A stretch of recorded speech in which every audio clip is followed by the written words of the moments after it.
Diffusion of innovation. आज का हमारा टॉपिक है डिफ्यूजन प्रोसेस। डिफ्यूजन प्रोसेस क्या होती है, इस वीडियो में आज हम इसको डिस्कस करेंगे। डिफ्यूजन प्रोसेस क्या होती है? डिफ्यूजन प्रोसेस को कंसर्न किया जाता है कि कैसे इनोवेशन स्प्रेड हो रहा है और वो मार्केट में किस तरह से कैसे वो एसिमिलेट हो रहा है। इसका मतलब कि डिफ्यूजन ऑफ इनोवेशन का जो प्रोसेस है वो इन्वेंशन को एक्सेप्ट किया जा रहा है, इस वजह से स्प्रेड हो रहा है। यानी न्यू प्रोडक्ट और न्यू सर्विस और न्यू आइडिया, जो भी हमारा नया इन्वेंशन है वो मार्केट में पसंद किया जा रहा है और वो स्प्रेड किस तरह से हो रहा है, इसी को हम डिफ्यूजन प्रोसेस कहते हैं। डिफ्यूजन प्रोसेस में हमारे mass media, sales people, informal conversation, ये सारी चीज़ें हमारी इसमें इंक्लूड होती हैं।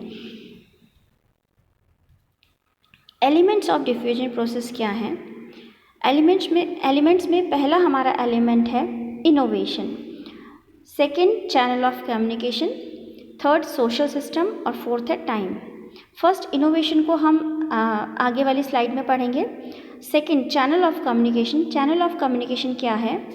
हमारे बहुत से हमारे जो चैनल्स हैं कम्युनिकेशन के, हमारे टू टाइप्स के चैनल्स होते हैं। Communication between marketers and consumers, communication among consumers. कई बार हमारा जो कम्युनिकेशन होता है वो मार्केटर्स कंज्यूमर्स के साथ कम्युनिकेट करते हैं कि हाँ ये चीज़ बहुत अच्छी है, आप इसे यूज़ कीजिए, ये मार्केट में नया आया है, इसकी रेपुटेशन बहुत अच्छी है, इस तरह का कम्युनिकेशन।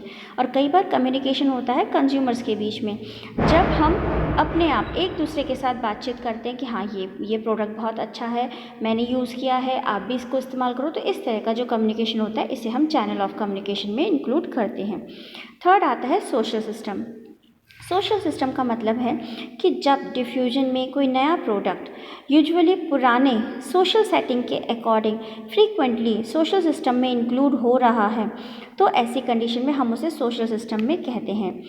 अगर हम फॉर एग्ज़ाम्पल हम बात करें कि कोई भी एक नया प्रोडक्ट जो हमारे सोशल सिस्टम में इंक्लूड हो रहा है, सपोज दैट अगर हम प्रेजेंट टाइम की बात करें तो कोविड-19 के अंडर अगर हम बात करते हैं तो face mask, sanitiser, hand wash, ये सब चीज़ें हमारी सोशल सिस्टम में इंक्लूड हो रहे हैं। तो हमारा जो डिफ्यूजन प्रोसेस है उसमें इन्हीं तरह के नए नए इन्वेंशन को इंक्लूड किया जाता है, जो नॉर्मली जो सोशल सिस्टम को सपोर्ट करते हैं। इसमें हम एजुकेशन से रिलेटेड भी चीज़ें कर सकते हैं, साइंस से रिलेटेड भी कर सकते हैं।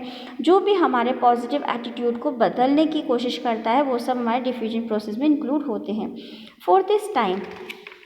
टाइम की अगर हम बात करें तो ये बैकबोन होता है डिफ्यूजन प्रोसेस की, कि कितना लॉन्ग टाइम तक कोई इंडिविजुअल एक प्रोडक्ट से दूसरे प्रोडक्ट पर मूव नहीं होता, या एक प्रोडक्ट पर कितने टाइम तक वो स्टैंड किए रहता है।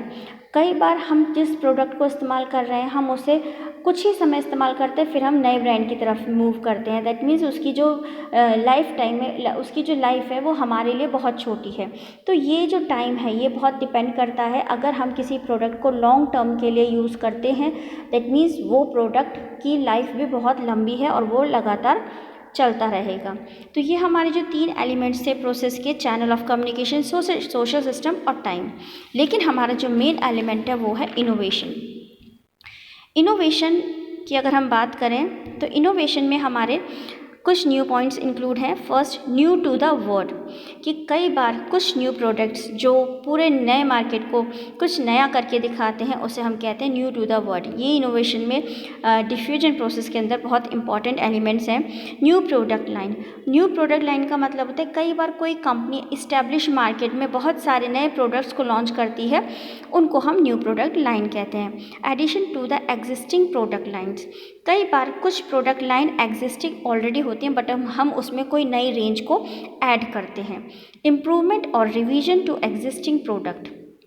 एग्जिस्टिंग प्रोडक्ट में ही कुछ नया, कुछ इम्प्रूवमेंट करके, जैसे हम बात करें अगर टूथपेस्ट की, तो जैसे कोलगेट है या जो भी कंपनी की हम बात करें, क्लोजअप है, तो वो सब क्या करते हैं कि नए नए कि अब हम लॉन्ग की के क्वालिटी से जुड़ा हुआ या सॉल्ट के साथ जुड़ा हुआ, यानी है तो वही चीज़, लेकिन उसमें न्यू इम्प्रूवमेंट करके या उसमें रिवाइज करके कुछ भी रिवीजन करके उस एग्जिस्टिंग प्रोडक्ट को मार्केट में लॉन्च करते हैं। इसके अलावा फिर आता है रीपोजिशनिंग।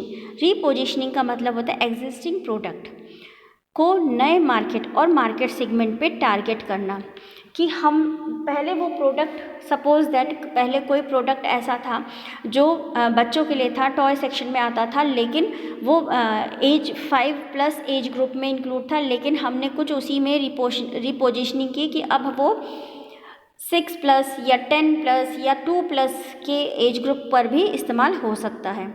कॉस्ट रिडक्शन में भी कई बार नए प्रोडक्ट को हम लॉन्च करते हैं सिमिलर परफॉर्मेंस के साथ, लेकिन उसकी कॉस्ट हम कम कर देते हैं। तो ये एक तरह से मार्केट को कैप्चर करने के तरीके हैं। तो ये सब हमारे डिफ्यूजन प्रोसेस में हैं, जो एलिमेंट्स हैं, जिन एलिमेंट्स को यूज़ करके हम देखते हैं कि किस तरह से हमारी डिफ्यूजन प्रोसेस और बेहतर हो सकती है।